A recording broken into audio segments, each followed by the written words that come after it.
Okay. Now streaming. Okay. Call this meeting of the Canmore Planning Commission order. My name is Jeff Roberts, and I'll chair this hearing today. All questions and comments shall be addressed through the chair. I'll let the board members introduce themselves as I'll work their way across. And for my screen here, Doug. Doug Wright, Commission member. Okay, and Alex. Alex Pooley, Commission member. Okay, and Joanna. Joanna McCallum, Commission member and town appointee, council appointee rather. Okay, Florian. Florian Youngin, I'm a commission member. And Larry.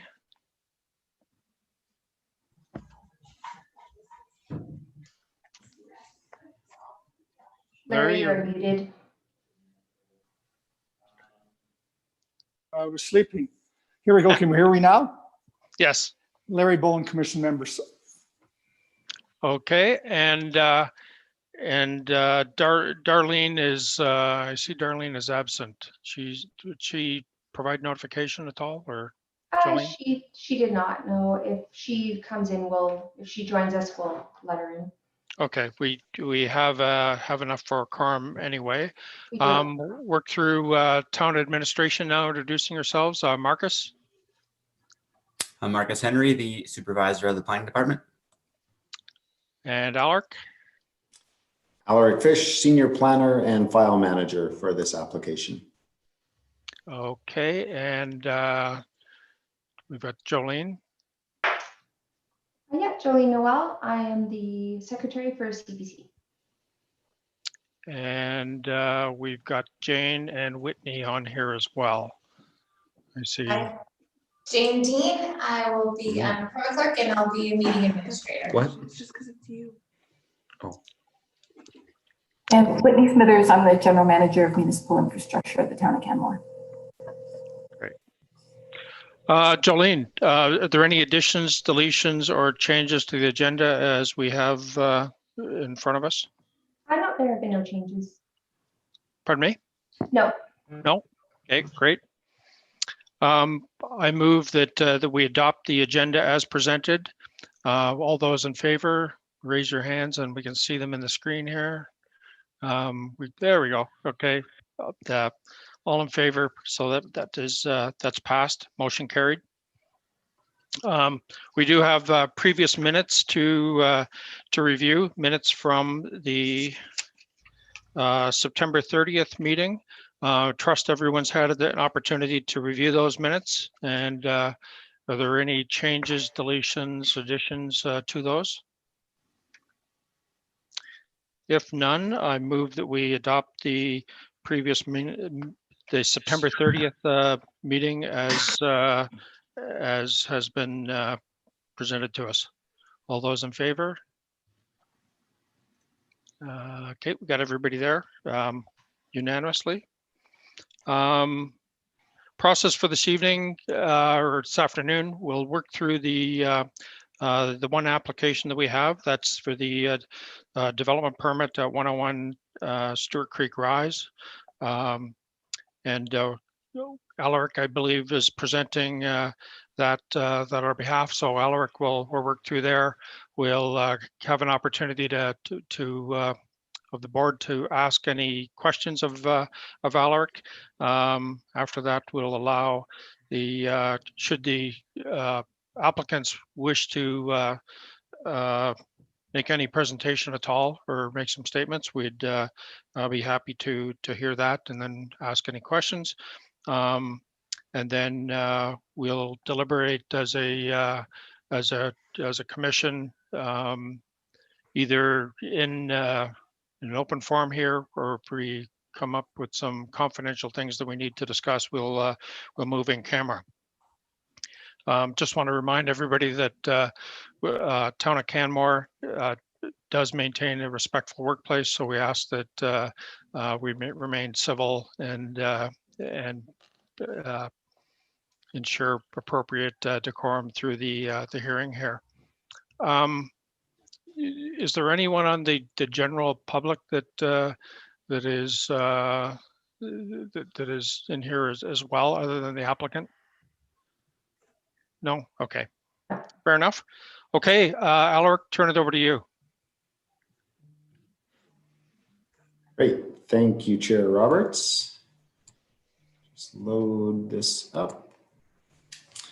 All right. So, yes, this is at 101 Stewart Creek Rise. So it's sort of an amendment to a previous permit, but there are some changes to it. So it does have a new permit number. It is technically a new permit, but there's a lot of consideration for aspects of this in the past because the development is fundamentally fairly similar. And it's about 25% complete, and I'll talk more about that as we go. So the location is at 101 Stewart Creek Rise. So this is zoomed out a little bit. You can see the Trans-Canada Highway and the interchange here on the Trans-Canada Highway, coming up to the four-way stop at the junction of Three Sisters Parkway and Three Sisters Boulevard. And so we go up to the traffic circle, and then the site is here just immediately southeast of the traffic circle. Zooming in a little bit, you can see that it's definitely in the Stewart Creek area. Traffic circle again here, and you can see the two finished buildings. I'll look at those a little more closely. Entrance to the parkade and access to the site is here sort of at the northern top edge of the site. And I'll also talk a little bit in just a moment about the Lookout Ridge development, which you can just see immediately east of our subject site here on Stewart Creek Rise. I'll just point that out because we'll talk a bit more about that in a moment. So the background, it's the project sort of started in 2008, 2009. Towards the end of 2009, there was a formal approval.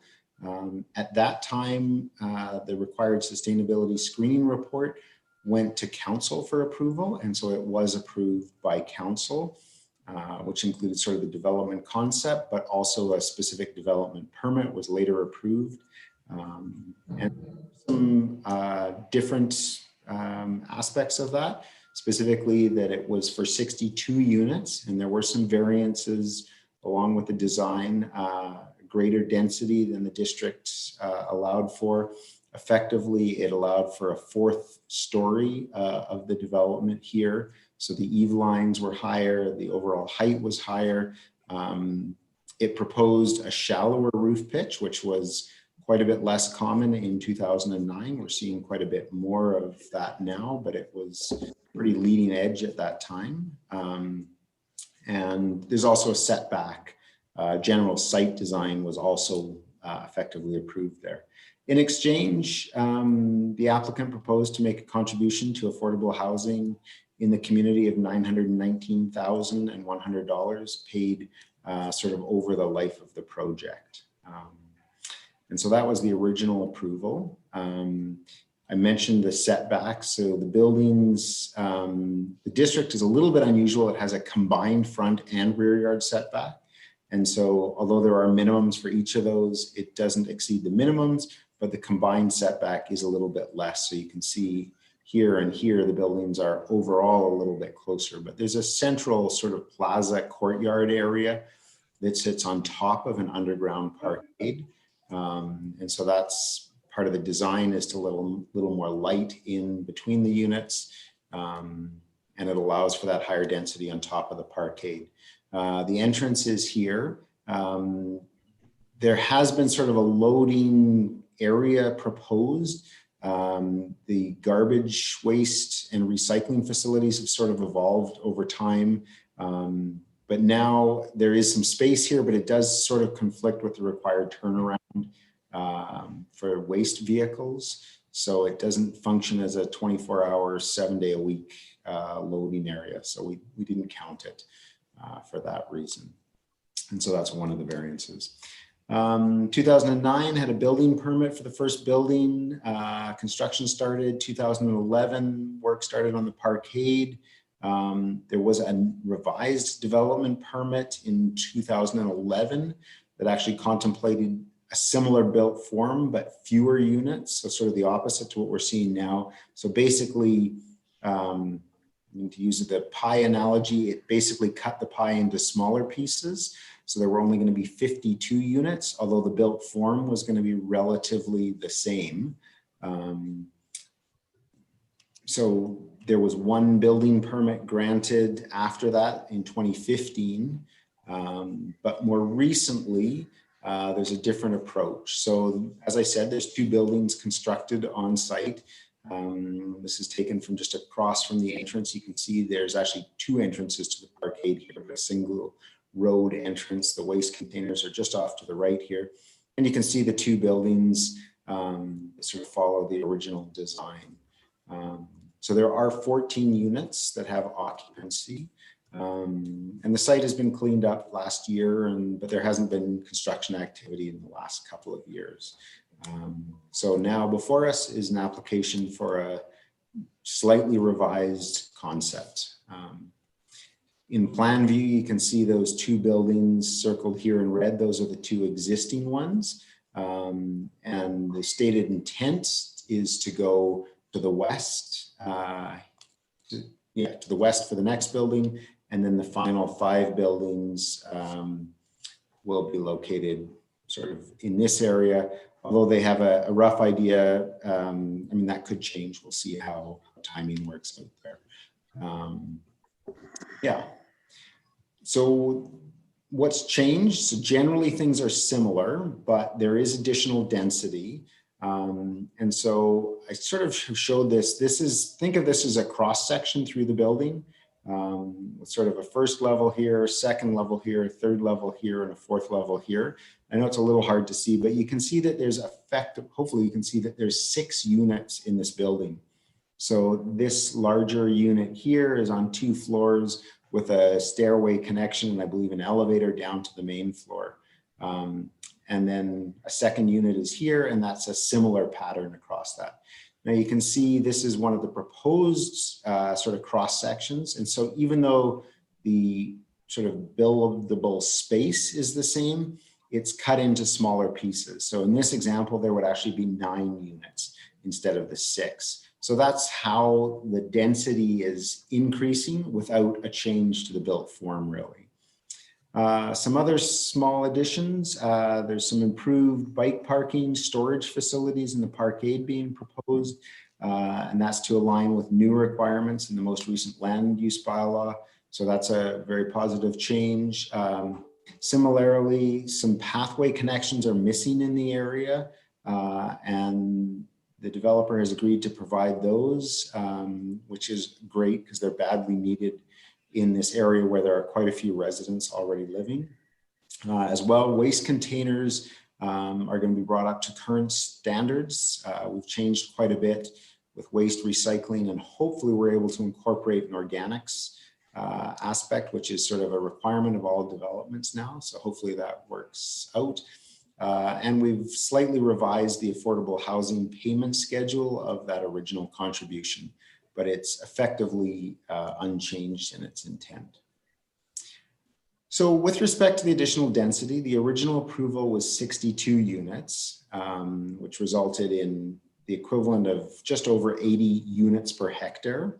The maximum variance in the current land use bylaw is 30%, or that allows for up to 87 units per hectare.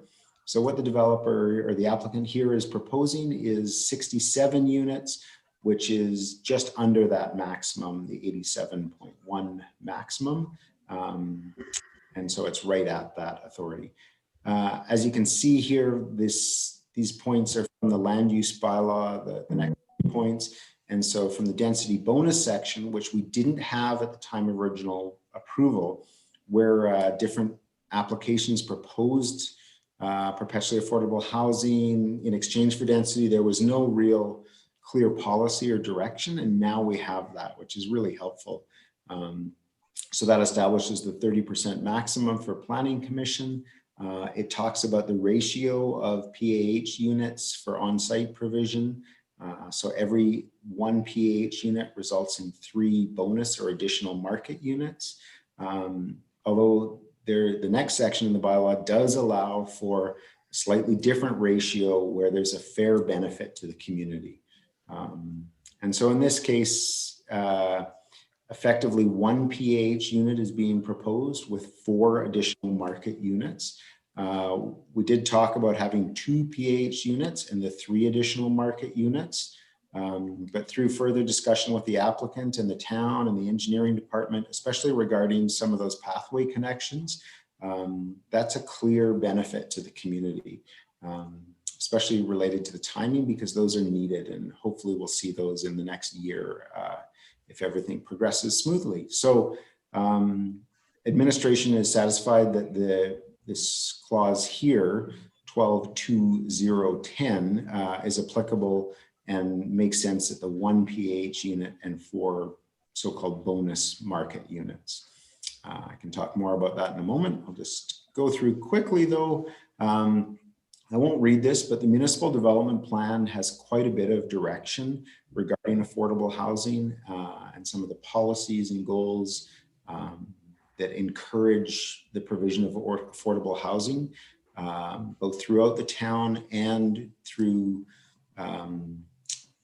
options of exploring alternatives through construction contractors, nonprofit organizations, private sector builders. So there's a lot of support for what we're seeing in this application in the municipal development plan. More specifically, the municipal development plan identifies some incentives that should be considered.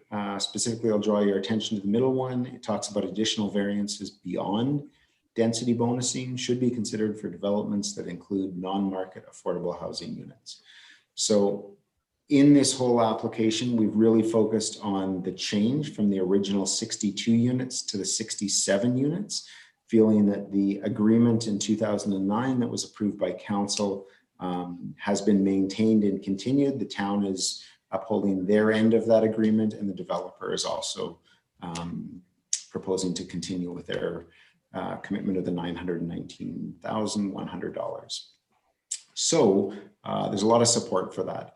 I just wanted to touch quickly on Lookout Ridge because it's a fairly recent relevant example. So that's what I showed at the start, just to the east of the site. And it also received a density bonus where they're providing 3 perpetually affordable housing units on site. And in exchange, they received 9 bonus market units in accordance with that policy. So in that situation, the density was a 26.5% variance that was approved by Canmore Planning Commission in, I believe, 2007 or early 2008. So there's a lot of support for this in policy. There's an example just down the road. And administration is hopeful that we can move this forward and see this development move towards completion. So with that in mind, administration is recommending approval based on the draft conditions of approval that were set out in the Schedule A. And as I said, that's really based on the application's alignment with the land use bylaw and the municipal development plan policy. And with that, I'm happy to answer any questions. Thanks, Alaric. I'll switch up the order here a little bit because I'm going to go down the screen on the right as I see individuals here. So it's a little bit different than we were going from left to right. So, so Alex, you're first up if you have any questions for administration. I do. I have a couple of questions. Does the development meet the current standards for the municipal development plan? So sorry, Karen. Yeah, the municipal development plan has a lot of high-level policy statements, but I'm not aware of anywhere where it offends or is directly contradictory to policy in the municipal development plan. It doesn't have standards or regulations in the same way that the land use bylaw does, though. And we talk about fair benefit to the community with the developers putting forward an amount of money for perpetually affordable housing, that which was agreed in 2009. Is that going to be brought up to date as well, or will that stay as it is? So I did have some conversation with Canmore Community Housing Corporation regarding that. They were wondering about the possibility of sort of following that 919 according to inflation. I think that's sort of what you're asking. I think I may have had one very brief conversation with the applicant about it. I think by virtue of the project being 11 years old and being through some ups and downs, I didn't feel that it would necessarily be beneficial to push the financial aspect of it that much, given the desire to see the project proceed and recover the 919 as originally proposed and approved by council. So there was a little bit of consideration of that, but we'll pursue that. Okay. The other question I had was the sustainability screening that the development was approved for back in 2009. Has there been any major changes to that? I mean, nowadays we live in a world where we see an awful lot of electric cars.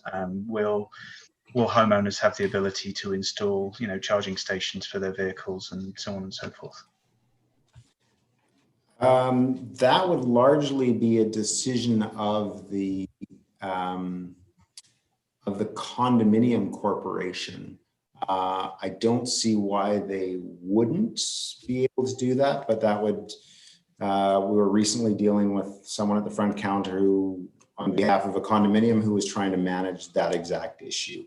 The town doesn't have any real jurisdiction to require that. My question really was whether there'd been any changes to that sustainability screening from what was originally approved to what's expected nowadays.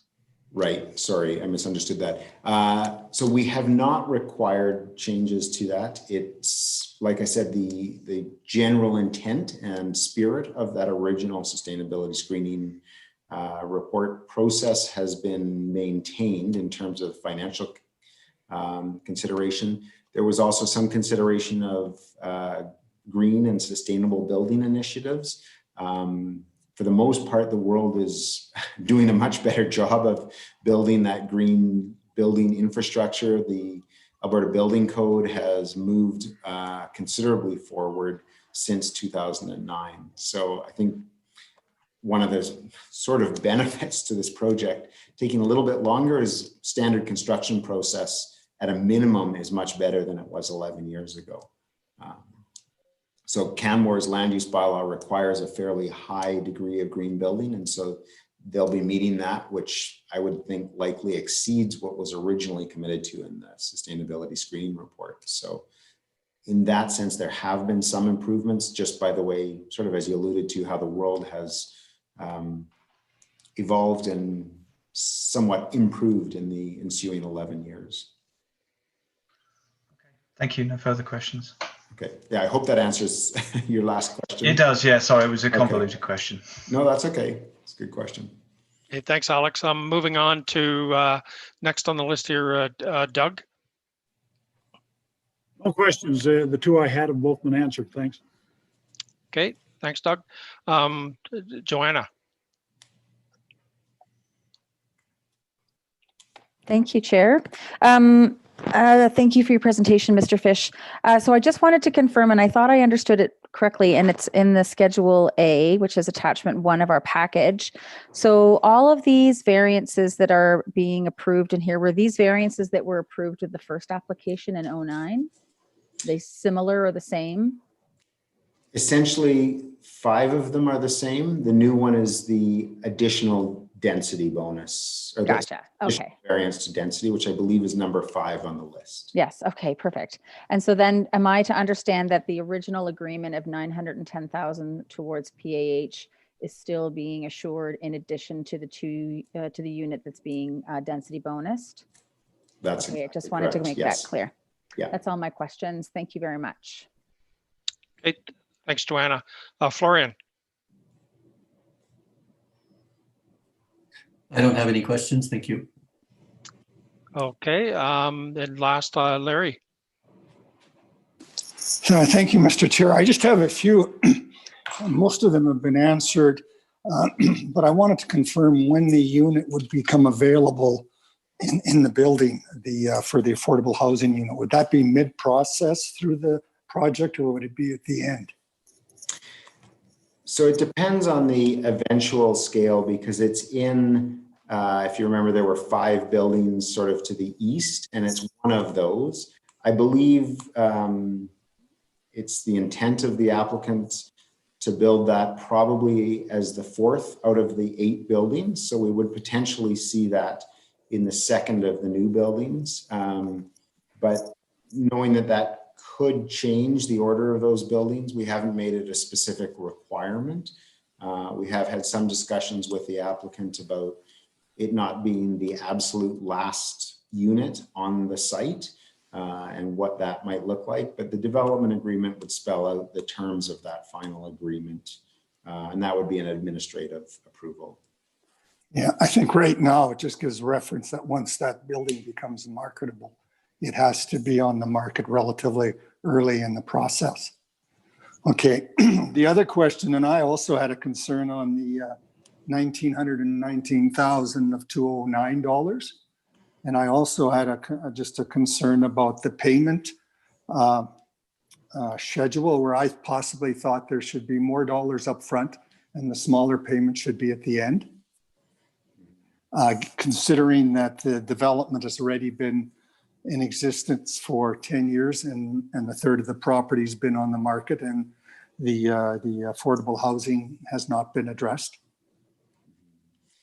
So I share some of those concerns. At the end of the day, we're somewhat honoring the previous payment schedule, which was similar.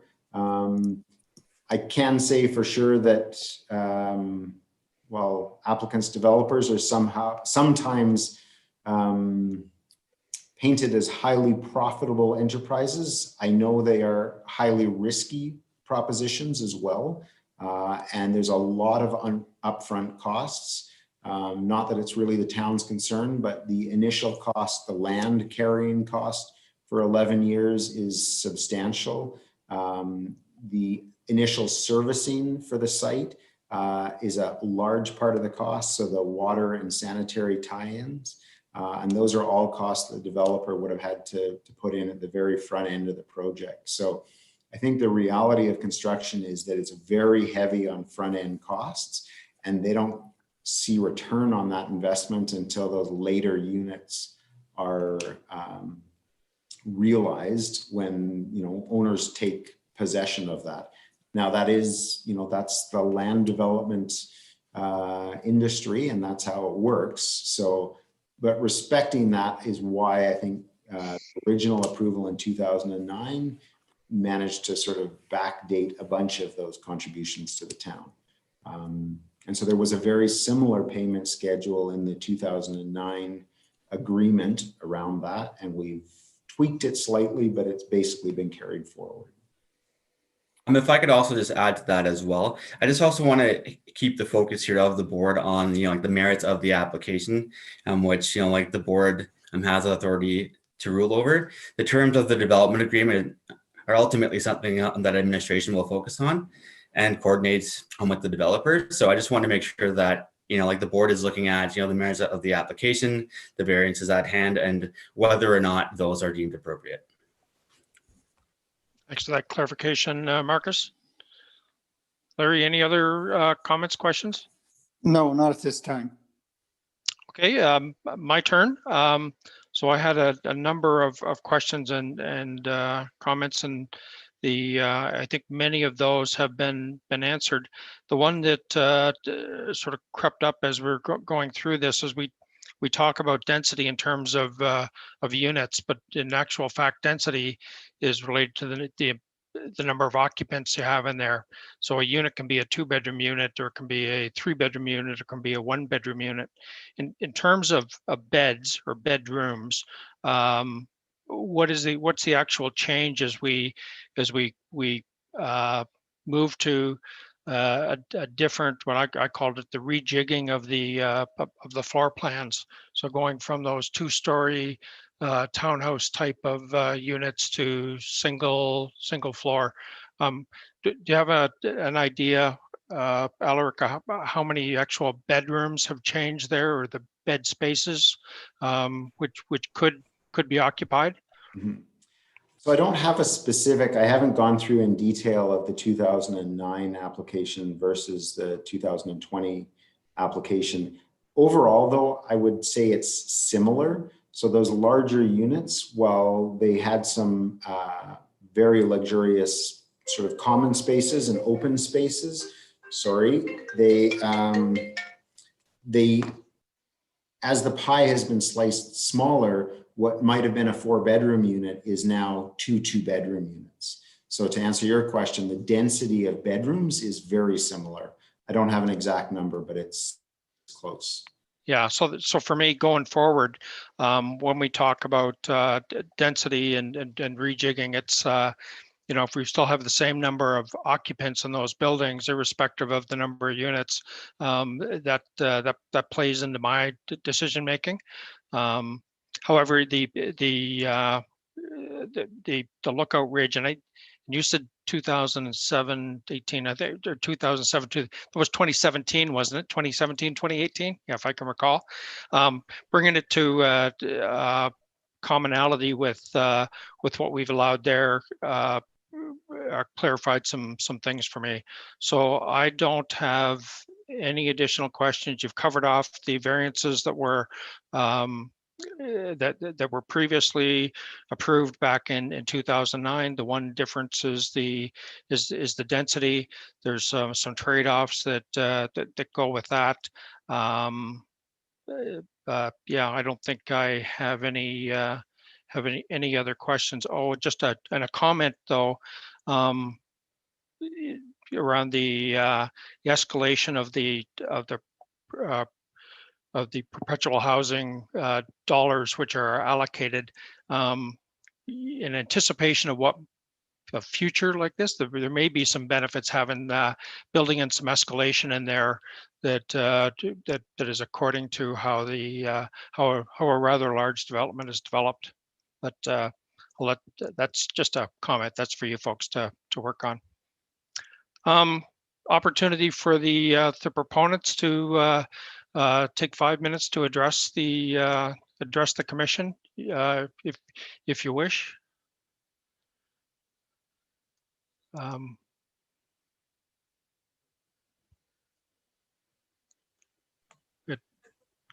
Am I the proponent? Sorry, I don't know what a proponent is. The applicant. Oh, okay, sure. Thank you for accommodating us today, everyone. It's been a tough grind for us over the last 10 years. I'd like to offer some clarity if everyone would be interested, if that's all right. The project started with my original vision back in 2007, and the designs you see today, which thank you so much, Alaric, for putting the artist rendering.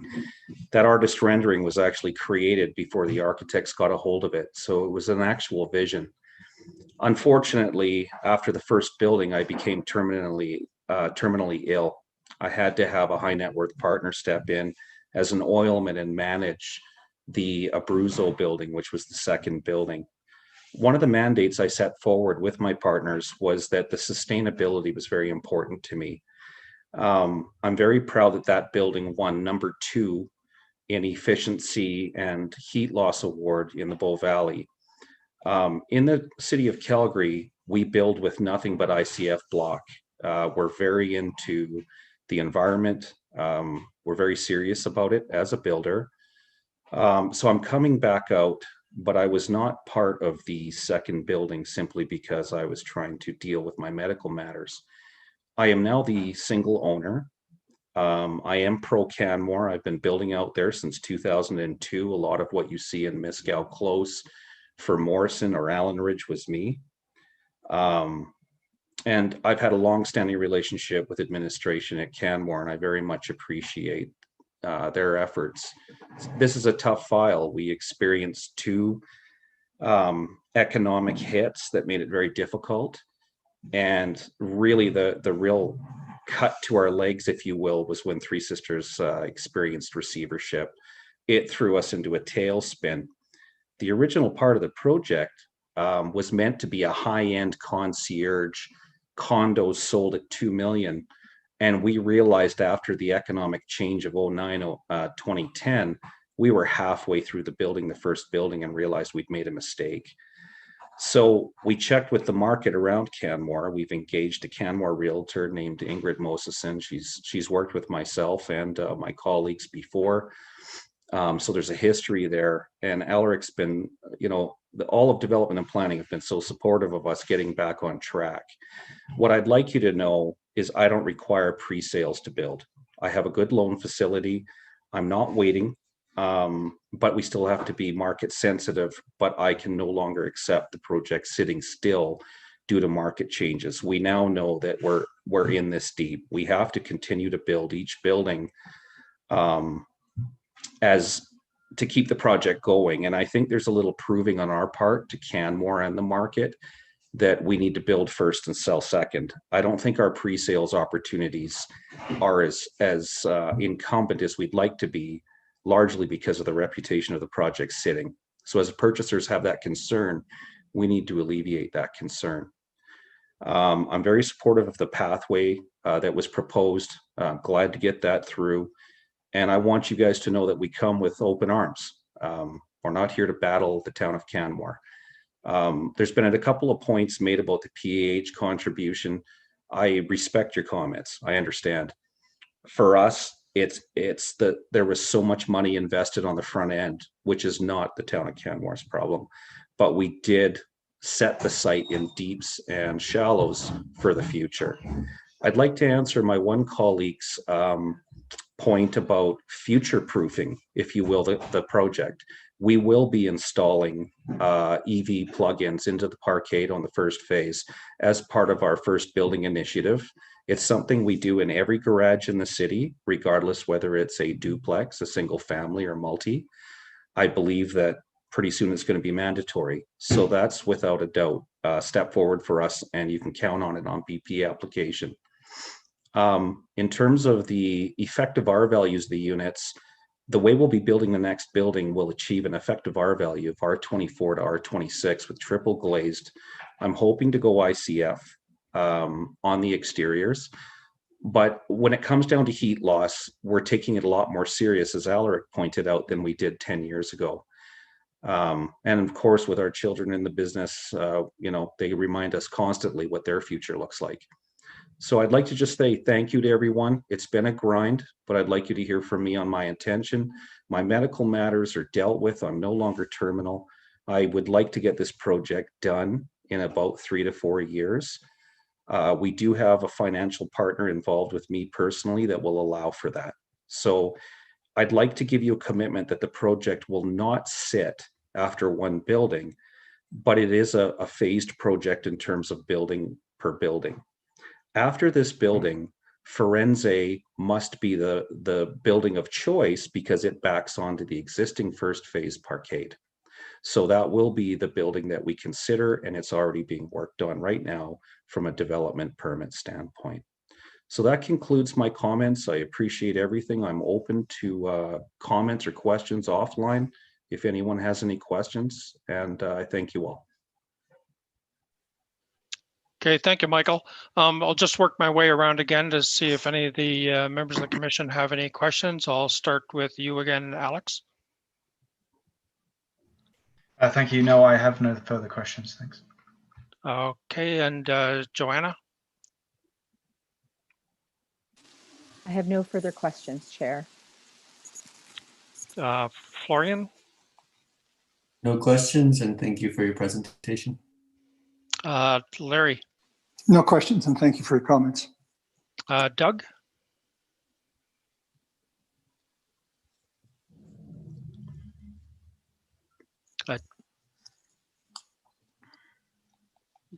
You muted, or? Yeah, I'm having some technical There- problems. No questions, and appreciate the Michael's comments. Okay, and Michael, I have no further questions, and actually commend you for the dialogue around the environmental piece, and as I think most of us are aware, buildings contribute to the single largest contributor to greenhouse Global gases, pollution. global Yeah. pollution. So any moves in that direction is whether our building codes are up to snuff or not, it's exceeding those are appreciated. Thank you so much. So I guess I'll open this up to discussion amongst the board commission here. Alex, do you have any comments to there where you need further clarification or anything? No, I don't think. I think all my questions have been answered. I would like to see the PAH contribution been up to standards of today from 2009, but I understand that it is a situation that it is, and there's an awful lot of infrastructure which has already been set in place. But no further comments or questions. Thank you. Are you ready to make a decision on this? Yes. Personally, okay. Joanna, you're good. I'm So ready. Should we vote? Well, I'll just give everybody else a chance. To, Okay. Florian. I'd like to make some comments. I think it's a positive thing that the land use bylaw allows for these trade-offs between density and applicants making contributions for perpetually affordable housing and whatnot. So the way I see it, this is a very positive application proposal. I think it's a win for the developer and a win for the community. It's a win-win situation. So I feel very good about supporting this.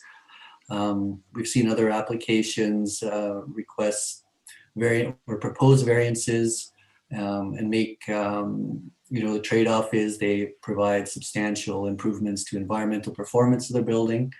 So proposals like that, it's very easy to make a decision on. We can contrast it to some proposals that request very large variances, and it's hard to see a benefit to the community. So to me, this proposal is really a win-win for everyone. The developer gets to develop a few more units. The community gets another perpetual affordable housing unit and contribution.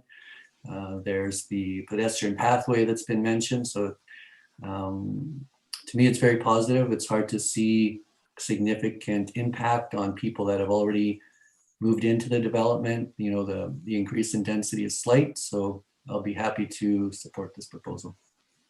Great. Moving over to Larry.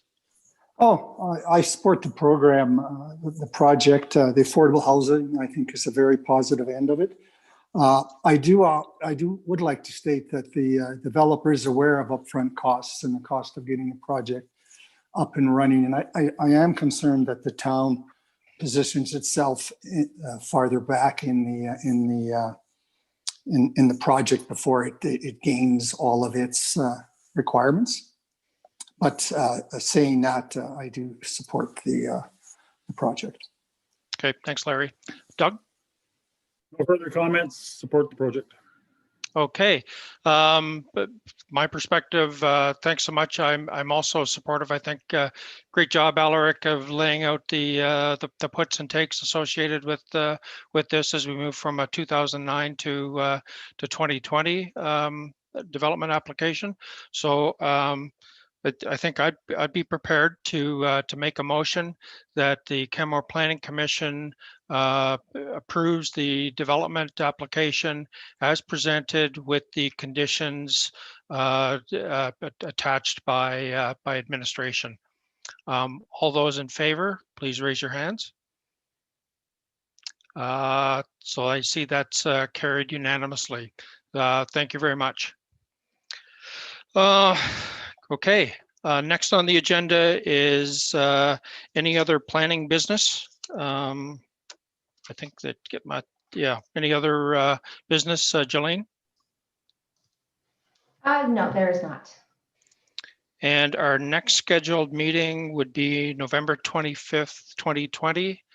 Any indication whether we have any applications to review at that time? I believe that we will. I'm just waiting for confirmation, which I should be getting right away. Okay, fair enough.